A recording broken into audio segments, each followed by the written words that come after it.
Hi, I'm Allison DuBois, and this is Tom McMullen. And today we're going to talk about December 21st of 2020.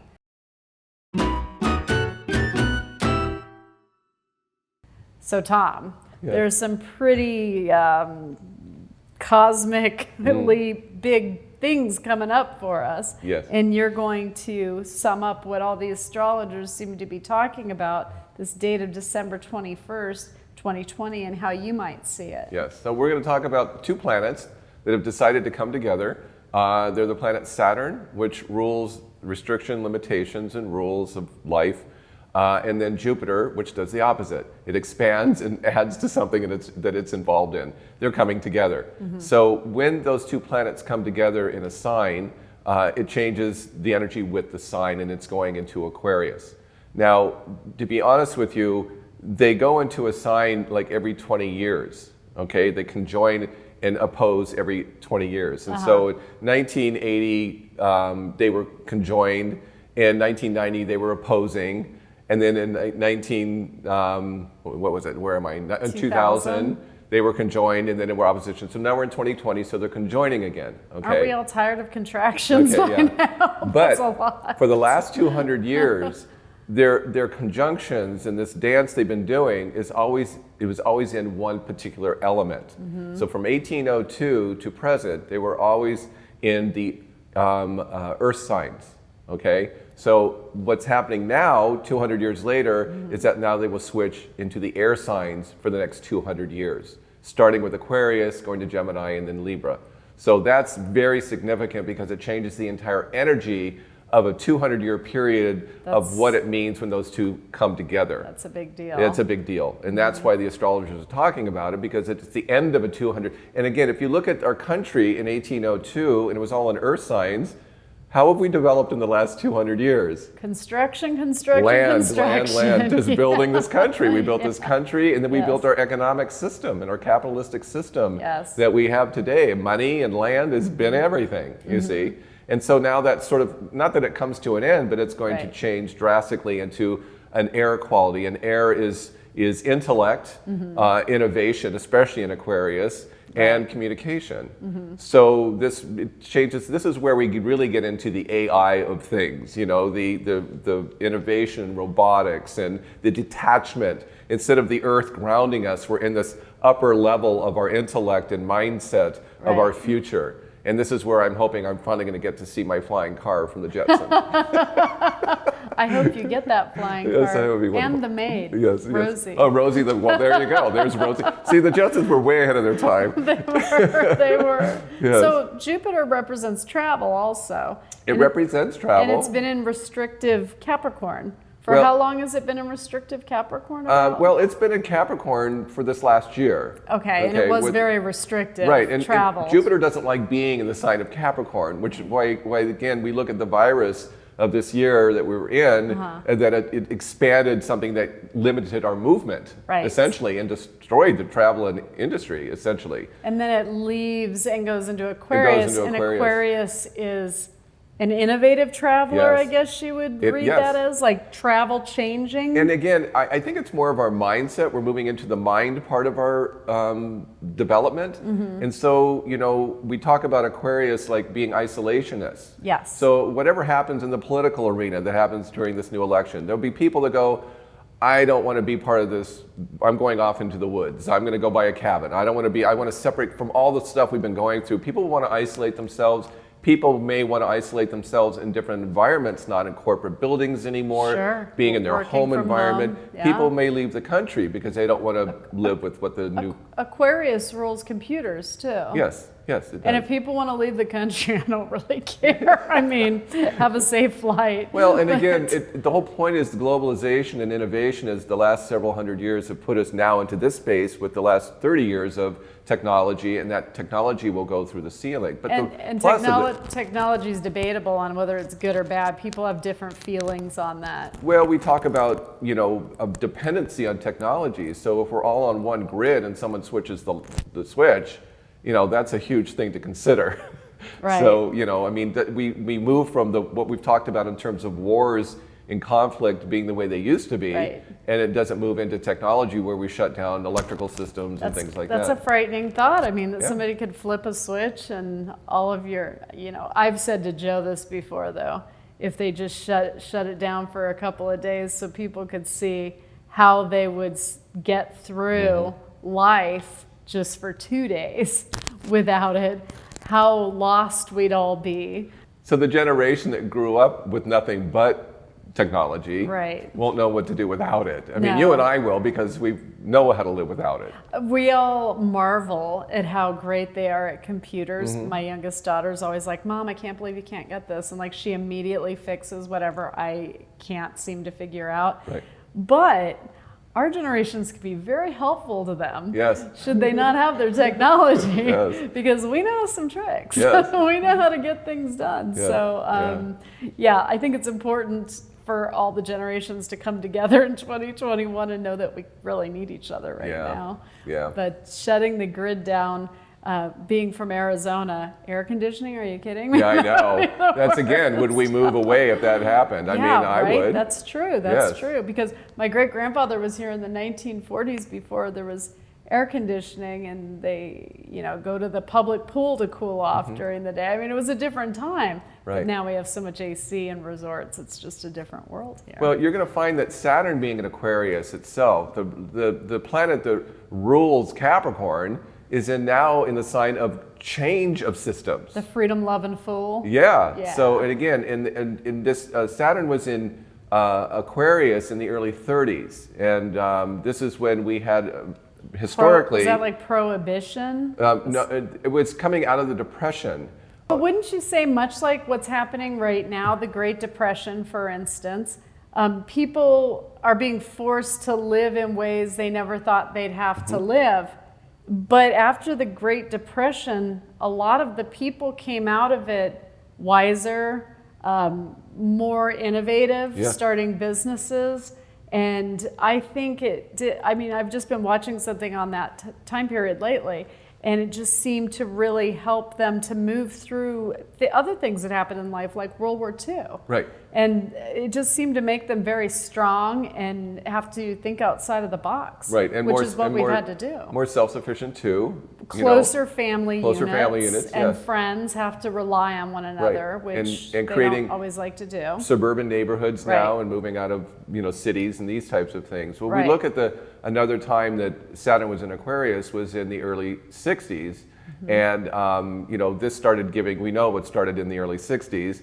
And then Mad Men. Yes, exactly. But again, women coming into the workplace, starting to shift. And then it really took off when the planet Pluto sat next to the planet that rules Aquarius, Uranus, in 65, 66. And this was the massive social revolutionary changes of the 60s. It's the beginning of Vietnam. Vietnam, the civil rights movement, the women's liberation movement, the gay rights movement, protesting in the street, burning flags, becoming hippies and going off the grid, living in communes. And it was a completely exact example of what it would be like if you went into an Aquarian energy and changed the system. So we're going to go into another similar time. I'm an Aquarius, but the whole hippie thing, I don't get it. Don't get the communes, Well, that's when people want to belong to the same group of the same mindset. Aquarians want to find their individual tribe that just reflects them. Okay, so if they don't, then they're either kicked out of the people that don't accept them, or they leave it. I call that Joe and our 3 daughters. That works for me. But and you're seeing some of that right now, but these are angry little hippies that are out there right now. These aren't the flower power hippies that we like to think of in the 60s. No, because that generation, my generation, the boomers, didn't trust the government, didn't trust the system, you know. And so our freedom was to say, we're going to make our own rules, our own regulations, our own systems. They didn't trust their parents. I mean, it was all like a microcosm of a macrocosm. That was very apparent. But the funny thing is that the boomers did do that, and then they went right back into the system and created... Oh, they became the yuppies. In a system that they said they hated. The irony. The irony of it all, So maybe there's hope for the protesters yet, and I mean the angry protesters, not the peaceful protesters, obviously. So that's a lot, and that happens around Christmas. So a lot's going to get shaken up. Well, it'll really present itself, as we move into the new year, because we're going to have an election. We're going to have, inauguration in January. Right. So, everyone's going to get prepared for, like, who do we have? What do we do now? Right. So, and they're so extreme in their nature, so we don't know until everything's extreme right now. So over December then, how would people plan for all of this? This is upheaval around the world. Oh yeah, this is all world orders. World orders. We've been in a redo of the world orders for quite a while now, and so this year, 2020, is where we're really seeing the significance. You see Hong Kong, wanting to break free from communist China and the difficulties they're having. We saw Brexit, and the conflicts they have there. Ireland. Right. And then there's the Middle East. So this is going on all over the world, but our country has its own identity in terms of how we've got cameras on our phones, so I think you see a little more from our country, because you don't go to jail for having a phone with a camera on in our country. Right. And that changed a lot, actually. I would say, before, the internet was one thing, social media was another, but the smartphone that has a camera wherever you go really made a difference. Yes. I mean, I actually like the cameras on the streets, because they go back in crimes and are able to see where the victim was last seen. But I do remember I think I was like 12 or 13, people are like, no, you don't want the man to be in control. He's gonna be looking at you everywhere you go. He's got his eyes on you. Yeah. And people were freaking out. Well, people are still today freaking out. I love that system. Yeah. It's great. But people feel they're being spied on all the time, and they're going to collect all their information, which obviously Facebook does, and all the other. But until something bad happens to them, and then they're like glad it was there. So I mean, it goes both ways. Yeah. So that sounds like I'm going to get the biggest Christmas tree I ever got, because in 2021, it's a new world order. Yeah. That's what we're going into. Yeah. It's the beginning of one, because it's innovation in a time. And the planet Jupiter expands whatever it touches. Saturn creates new systems in what it touches. In terms of Aquarius, it is a revolutionary time of changing systems, which we already know is going on and in the process. And Jupiter is expanding innovation. It'll expand medicine. And I think one of the things the pandemic's done is really making us focus on our medical system, our health system. Yes, it's good. And so whatever happens in terms of our health care, that's going to happen. I think they're going to accidentally find cures for other things while they're trying to cure the pandemic. This is happening for a reason. I know people don't like to hear that, but this has to happen. Sometimes you have to tear down to build up. Yep.